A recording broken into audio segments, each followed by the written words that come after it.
My name is Rabbi Howard Wolk. I'm the community chaplain with Jewish Family Service here in Dallas.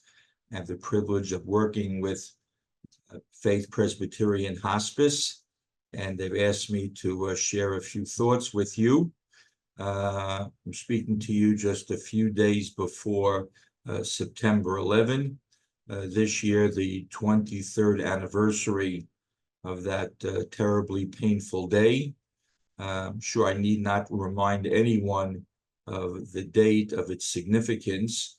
It's certainly one of those dates, one of those experiences that everyone remembers where they were, what they were doing, who they were with when they heard the news, whether by word of mouth or watching the news on TV that morning. I remember watching, and it was about 10 after 8 Dallas time when the headlines first came across.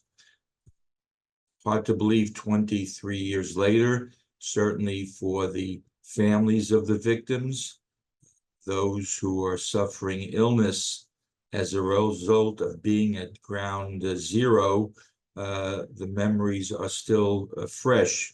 For them, it's not memories, it's daily reality. What I'd like to share is, I think one of the lessons, powerful lessons of that terrible day is how it brought people together, all Americans together, countries across the world united with the United States. In fact, that starting that morning for a week's time, all the flags in Israel were at half staff.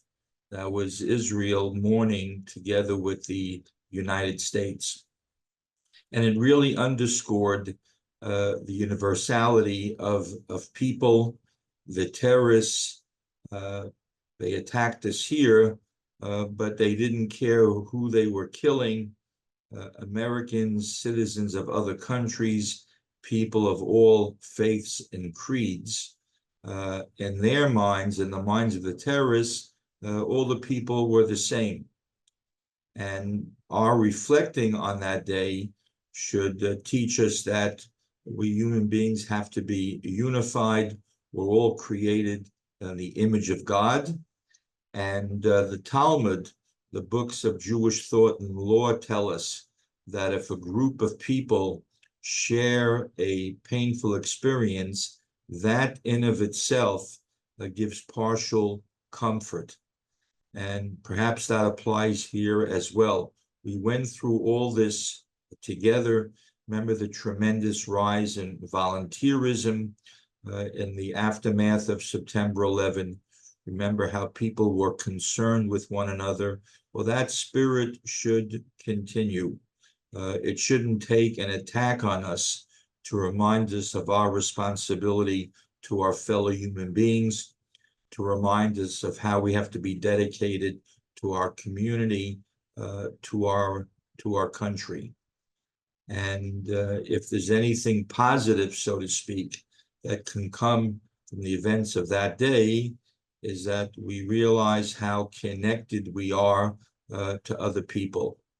Certainly appropriate on September 11th to utter a prayer in memory of the victims, and that God should give strength to their family members and to all those who suffered tragic losses. May God protect us from all such future events, and may God bless all of the human race, all of the world, with shalom, with peace. Thank you for your attention.